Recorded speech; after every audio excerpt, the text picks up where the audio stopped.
নীলফামারী সদরের পঞ্চপুকুর ইউনিয়নের ঝাড়পাড়া গ্রামের নতুন উদ্যোক্তা রাজু আহমেদ অর্গানিক পদ্ধতিতে মাল্টা ও কমলা চাষ করে ব্যাপক সাড়া পেয়েছে। এ নিয়ে নীলফামারী থেকে বিস্তারিত জানিয়েছেন সহকর্মী আব্দুর রশিদ।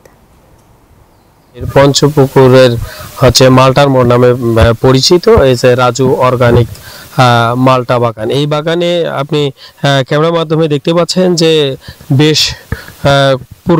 বেশ কয়েক প্রকার আপনার মাল্টা, পাশাপাশি চায়না কমলা, এর পাশাপাশি আপনার লেবু, তাছাড়া যে চারা গাছ বিক্রি করছেন এখানকার কৃষক রাজু। তবে আমরা কিছুক্ষণ আগে তার সাথে কথা বলেছি, তিনি আমাদেরকে জানিয়েছেন শুধুমাত্র চারাই প্রায় 15 থেকে 20 লক্ষ টাকা গত বছর আমাদেরকে বিক্রি করছেন বলে আমাদেরকে জানিয়েছেন। তবে আপনাকে আরেকটা জিনিস জানিয়ে রাখি যে এখানকার যে মালটা এবং কমলা, সেটি বিক্রি করে ব্যাপকভাবে তারা সাড়া পাচ্ছে। এইখানকার স্থানীয় যে বাজার, সেটি তারা স্থানীয় পাইকাররা তিনি এখান থেকে নিয়ে যে বিক্রি করতে পারছেন বলে আমাদেরকে জানিয়েছেন। তা আমার সামনে আছেন কৃষক বা উদ্যোক্তা, আমার সামনে আছেন, আমরা তার সাথে কথা বলবো। আসলে আপনি এই বাগানে কি কি আপনার কত প্রকার কত জাতের আপনার ফলস গাছ আছে?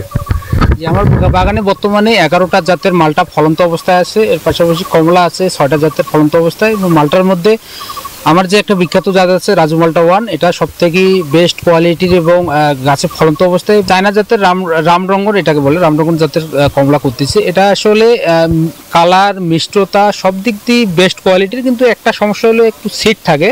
এটা আসলে এখন আর কি আমাদের সমস্যা মনে হচ্ছে না, এবং এটার বাজার চাহিদা অনেক বেশি এবং কালারটা এতটাই লোভনীয় যে কাউরে পছন্দ হয়ে যায়। এবং গত বছর আমি 200 থেকে 250 টাকা কেজি বিক্রি করেছি। ধন্যবাদ আপনাকে। আসলে আপনি কৃষকের মুখ থেকে শুনেছিলেন, তিনি আমাদেরকে বলেছেন যে এখানকার মাটি এবং আবহাওয়া ভালো থাকার কারণে যে